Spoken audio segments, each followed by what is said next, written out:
বলো। শুভ সকাল। আজকে সকাল সকালই রান্না হয়ে গেছে।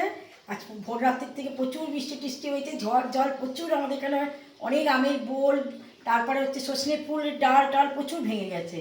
যাই হোক, আজকে আমি সকাল সকাল রান্না করেছি। আজকে তুমি বড়িও দিতে পারো। বড়িও দিতে পারিনি। আমার হচ্ছে মোমোকে এক্ষুনি হসপিটালে নিয়ে যাবো এক্ষুনি। হ্যাঁ, ওর ইনজেকশন হবে, মানে ওর ভ্যাকসিনেশন হবে। ওই জন্য নিয়ে যাবো। সেজন্য বড়ি টড়ি ওদিকেও হয়নি, তা রান্নাটা করে নিয়েছি। কি রান্না করেছি এবার ভিডিওটা করে আমরা ওকে কোলে কোলে নিয়ে চলে যাবো। হ্যাঁ, দেখিয়ে নিই। ভাত, এই যে ভাত। আচ্ছা, এটা হচ্ছে নোটে শাক ভাজা। আজকে আর রসুন পেঁয়াজ দিইনি, এমনি শুকনো লঙ্কা পাঁচফোড়ন দিয়ে রসুন ভেজেছি। আর এই হচ্ছে সোয়াবিন দিয়ে আলু দিয়ে এঁচুড়ের ডালনা, নিরামিষ। নিরামিষ, এতে চিংড়ি ছিল না, চিংড়ি দিয়েও নি।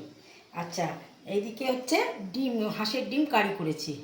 আচ্ছা, এই যে লাইলন টিকা মাছ, সজনে ডাঁটা না, এটা হচ্ছে কাটোয়ার ডাঁটা, সাদা সাদা কাটোয়ার ভোটার ডাঁটা, কাঁচকলা আলু দিয়ে পাতলা ঝোল।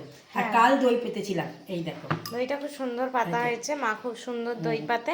ও, তোমার হাঁসের ডিম শুনে মনে পড়লো, তোমার পিয়ালি আন্টি ওই যে আমেদাবাদে যে থাকে গুজরাটে, আন্টি বলছিল যে আমার হাঁসের ডিম খেতে এত ভালো লাগে, কিন্তু এখানে পাওয়া যায় না। আমি বললাম আমরা তো তোমাকে হাঁসের ডিমটা পাঠাতে পারবো না, সব ভেঙে যাবে, তো নাই তো আমি পাঠিয়ে দিতাম। খাওয়ার ইচ্ছে হয়েছে অবশ্যই, শুধু পাঠাতাম না, রেঁধে পাঠাতাম। রেঁধে পাঠাতাম, কিন্তু কি করবো বলুন, আমার তো এটা আপনারও নয় সম্ভব না, আমারও সম্ভব না। আমি পাঠিয়ে দিলে সে নষ্ট হয়ে যাবে, আমিও খেতে পারবেন না। কিন্তু আমাদের এখানে হাঁসের ডিমটা পাওয়া যায় খুব।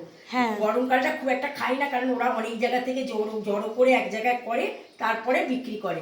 কিন্তু আমরা বাজার থেকে যখন নিয়ে আসি, শীতকালটা খুবই খাওয়া হয়, শীতকালটা প্রত্যেক দিনই ওরা গাদা গাদায় বিক্রি করে, আমরা নিয়েও আসি, আমরা খাইও।